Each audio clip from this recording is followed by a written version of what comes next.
I didn't say anything when the HOA president slammed her hand on the table and called me a trespasser. I didn't bother raising my voice or defending myself against her shouting. Instead, I slid a stack of documents across to their lawyer and leaned back in my chair.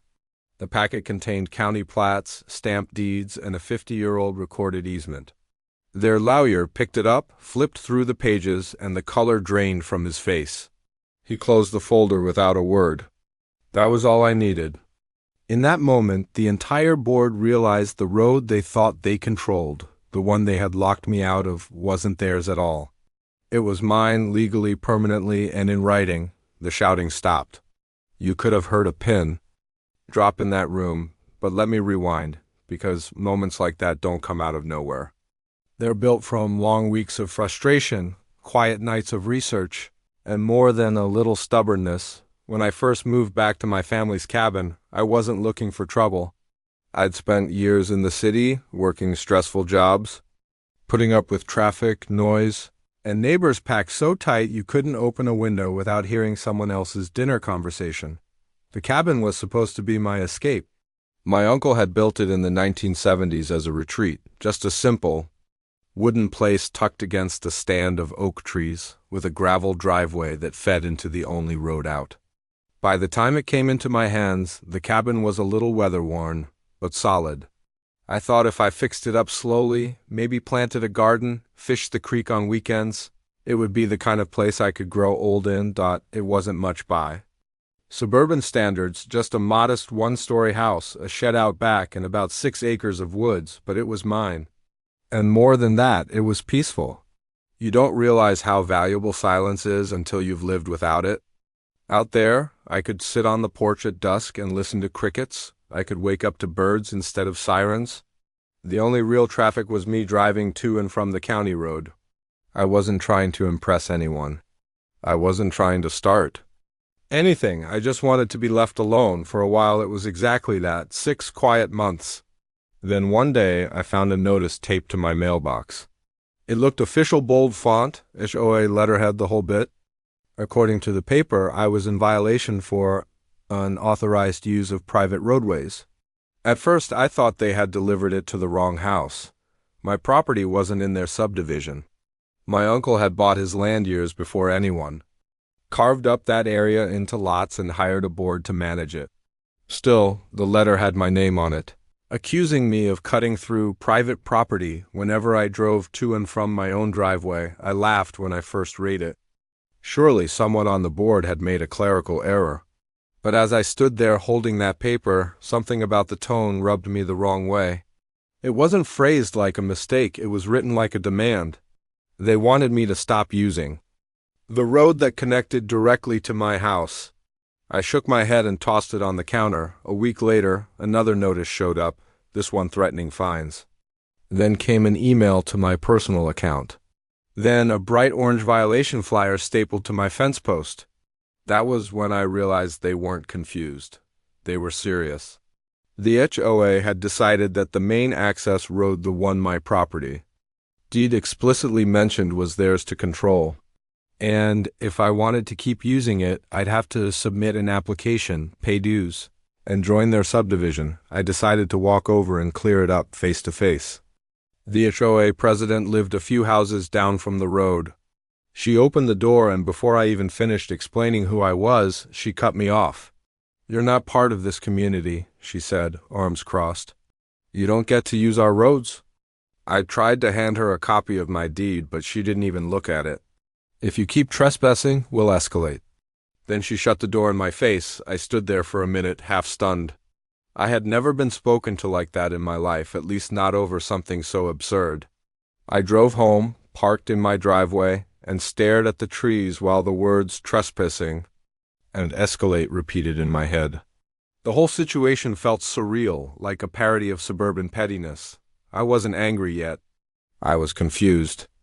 I honestly thought it would blow over. DIDN single quotes over the next month. The HOA doubled down. They taped more notices to my gate.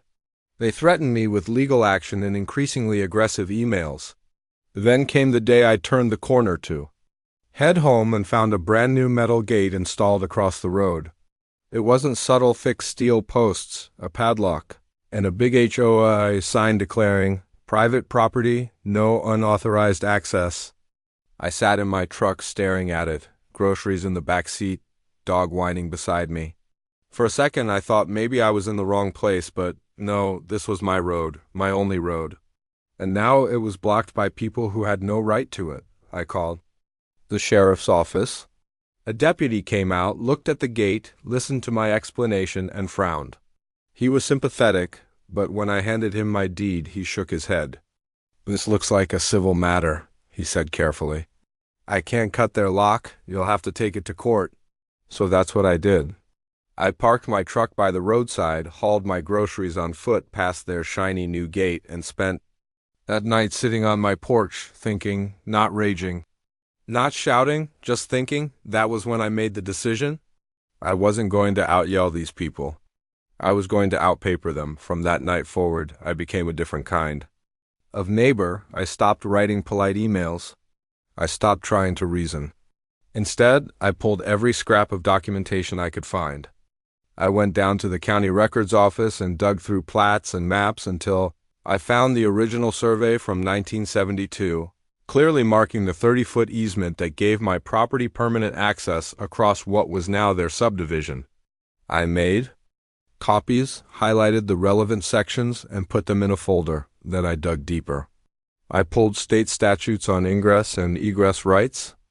I requested development approval files from the county, and there it was in black and white. Their subdivision had been approved on the condition that they maintained open access to my property. In other words, not only did I have the right to use that road, but they had a legal duty to keep it open. Every lock, every notice, every threat wasn't just petty, it was a violation of law. Meanwhile, I documented everything they did, photos of the gate, scans of their notices, voicemails from board members threatening trespass charges. By the time I was done, my file was thicker than their entire book of bylaws, which brings us back to that fateful board meeting. They called it to address unauthorized road use. I showed up calm, folder under my arm, and let them do their usual routine. The president ranted about trespassing. Another board member shouted about rules. I didn't rise to it. I waited. Then I slid the folder across the table to their layer. He opened it, flipped through the county plats, the recorded easement, the development approvals, the statutes. His face went pale. He cleared his throat, adjusted his glasses, and explained in the driest, most humiliating voice possible that I had permanent, recorded access rights and the HOA had no authority to restrict me. In fact, by installing that gate, they had exposed themselves to damages. The silence that followed was beautiful. The president looked like someone had yanked the rug out from under her. A few neighbors shifted uncomfortably in their seats. I didn't gloat. I didn't smile. I just sat there quietly while the weight of their mistakes sank in. The aftermath came quickly. The gate came down within a week. The fines were quietly erased. I heard through the grapevine that 2 board members resigned over legal exposure. The president stopped looking at me altogether. These days, when I drive down that road, some neighbors wave. Others turn away. Either way, they leave me alone, and that's exactly what I wanted all along. Not control, not power, just peace. The irony is, by trying to strip that away from me, they handed me something even better. Ironclad proof that the land and the silence were mine. Now, when I sit on my porch at dusk, the only sound I hear is the wind in the trees. And when I drive that road, I don't think about the fight. I think about how sometimes the best revenge is just quietly proving you were right all along.